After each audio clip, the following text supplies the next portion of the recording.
Hey there, this is Katherine Cartwright. Welcome. I am working with a card kit, I should say, from LDRS Creative. They've got this cute trick or treat set that I picked up from HSN recently when they had some craft shows. And I'm going to spend a little bit of time with this, but it's called Trick or Treat Card Making. And it has 18 envelopes and card bases, and they are 5x7. So very nice quality. I've had card kits from LDRS before in the past, and they're always very high quality. So I expect this to be the same way. Okay, so you get the envelopes and the card base, which is just really nice because when you make your own cards, you got to make your own bases. And sometimes for me personally, when I'm doing like a mass production like this, of cards, it's really nice to already have those bases made. I try to make card bases early, like before I start card making, but I do it in the moment and it just adds more time. So it's actually really nice on these kind of card kits to have that done. There are 2 sheets of rub-ons, so you can rub them onto your cards or onto additional pieces of cardstock. There are 18 card fronts. I'm going to call them card fronts. I don't know exactly what they call them, but basically the printed paper. Very nice quality, really heavy weight, and the colors are beautiful. All the detail in it is really impressive. It really helps take your card to another level. Like it looks already ink blended on there, so you really don't have to do anything extra if you don't want to. And then you get ephemera in this as well, and it's a good sized ephemera. I didn't make anything but the 5x7 cards, but I would think that most of these pieces, it says lots of die cut ephemera. I love that they just said lots, that they didn't sit there and count them all. I just think that's fun. So that made me smile today. All right, so here are I think there were 3 of each of the little ephemera pieces. I look at that beautiful crescent moon. And then there are some houses, it looks like, with some lit up kind of spooky windows. I love the little witch's legs in the pot cauldron turned upside down. There's some houses and some moons. Just look at the level of detail on that moon. I mean, I don't think I could recreate that myself without some effort. So I'm just really, really impressed with the detail, the level of detail. I'm not surprised from LDRS because Angie is just an incredible colorer. If you've ever watched any of her videos where she colors and shades, 1, I don't have the patience for it. 2, I don't have the skill set for it. But man, she sure does. So if you've never seen any of her videos, if you're not familiar with LDRS Creative or Angie Hunt, yes, Angie, I hope you'll watch this. I'm calling you out because you are so talented. You inspire me. So anyway, I'm off track, but talking about very important things. So I'm just going to basically make several of these cards in this video, and then I'll show you all of them finished at the end because it takes a little time, but not as much as you think. It really goes very fast because all you need to do is apply your rub-on and add your item. Now, I did not pop up any of my ephemera, I should say, with foam. I just kept them really flat because I wanted to get them in the mail and make sure that they get gone. And so I know that they'll go very fast with no extra little added stuff. So I just kept these really simple. But honestly, you don't have to do that much because they're already so beautifully detailed. So I missed a little bit on the Happy Halloween, so I'm just going back there just with your rub-ons. These are very high quality, and just make sure you take your time and are patient, which I am not, and make sure that you just rub down with your little stick here all of the sections, and it will come right off. And then I had to put this little witch's leg in the cauldron, and it makes me, I usually tell a story, it seems like, when I make Halloween videos, because I've had all these just different stories in my life, and I was going to put the happy haunting, and then it just doesn't show up there, so I'm going to leave that off. And so the ones that are lighter colors like the green or purple, you may want to add those to a piece of white cardstock because they might get a little bit lost. Okay, So just that little tip on what it depends on whatever color you're going to put it on. So anyway, I remember growing up, there was a woman in my neighborhood. I've told the story about the bag getting wet on the bottom. My dad gave me a paper bag for my Halloween treats one year. This huge bag. I mean, I bet it was 36 inches by 24. I mean, it was huge. And we were running around filling it, and I kept setting it down on the grass. Well, as the sun went down, the dew, because I live in the South, it's very warm, the grass was wet. So it kept getting more wet and more wet and more wet. So by the end of the night, I had a big hole in it, and I was losing most of my candy. I've told this story before, but it really, I think, is one of the most memorable Halloweens for me. So I was crying in the street, and my brother was just like, come on, we got to go. We're going to be late. And I was just devastated.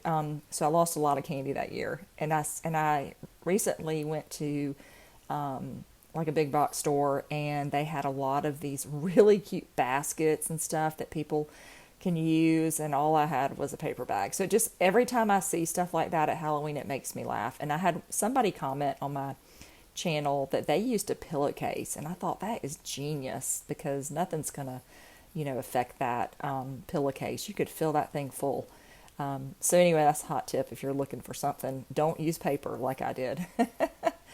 So anyway, so that's my one Halloween story. But the one I was thinking about more recently is seeing the cauldron with the little legs sticking out. I remember there was a lady in our neighborhood who dressed up as a witch every Halloween. She had this beautiful costume, and she had a cauldron in her front yard. And I think she just filled it with candy. She didn't have like a brew or anything in there. I think that's right. But it was just the coolest house. She really went all out, and I thought it was so much fun.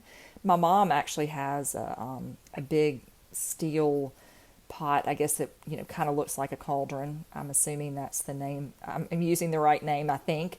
And she actually plants geraniums in hers. It's been a planter in her yard forever, and it has lived through all these things. So anyway, every time I see a cauldron, I think of my mom.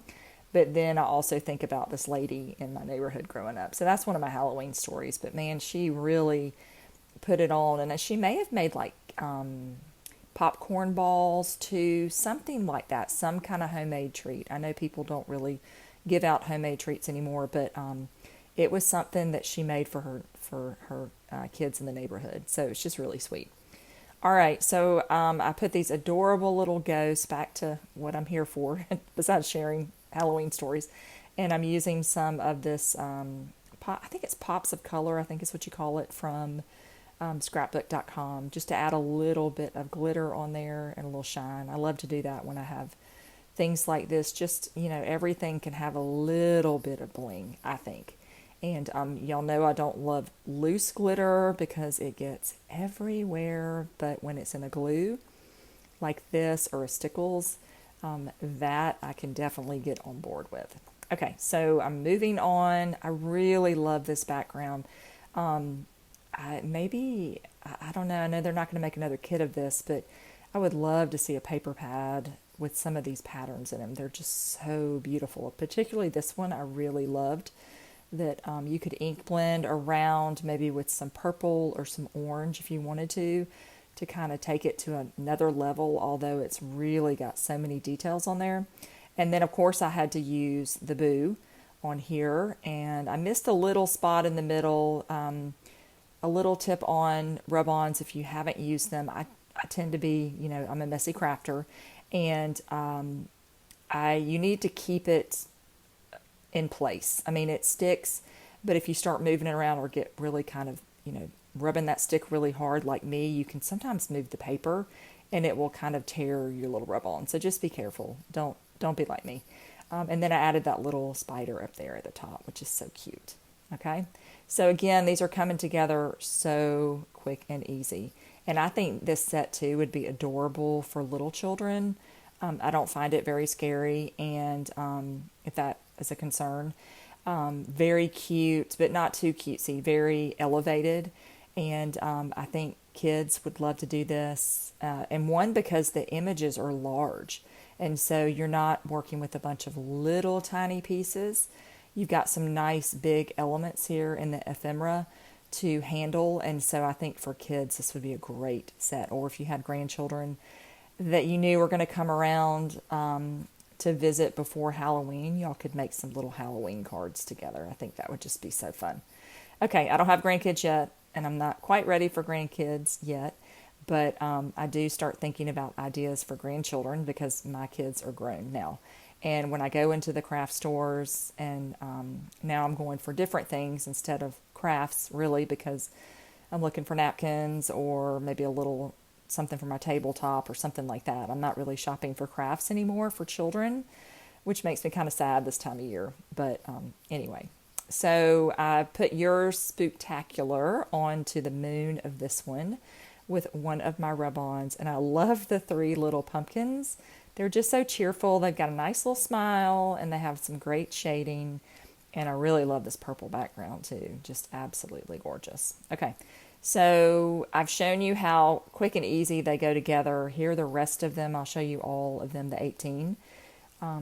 Just really, really cute with the backgrounds, and then the rub-ons and the sweet little ghost. I love the little black kitty cat, and here I added a little bit of that sparkle on there onto the witch's cauldron with her bubbling brew coming out. And then this one, I loved the little bats too. I added those a lot all over. I had just a little bit left of the rub-ons, but I used to, you can see right here, I just added that to the background. I added a little bit of Wink of Stella as well to the little purple house and to the cross on there, just to add a little bit of shine. And I think I did that on a couple other things too. So there's some ways that if you feel like it may be a little too plain, which I don't think these are plain at all, but if you did, you can always add a little sparkle or shine to it. You could also add a little more ink blending if you wanted to. You can always elevate a project like this. They're just so fun. This one I trimmed down, and I had another die cut that I wanted to use in purple, and so I did UR Spooktacular and added it onto the little cauldron with the bubble and stuff. So this is the LDRS Creative Kit. I just had to share it with you. I'm definitely in Halloween mode. It's gotten below 100 degrees here. So we are looking forward to fall. That means fall is right around the corner. Just kidding. And so we are excited that we could possibly get under 80 degrees sometime. So that means fall is coming. So anyway, thanks so much for watching. Leave me a comment. Let me know if you have a favorite of the ephemera or the cards, what you think of them. Thanks so much, and have a great day.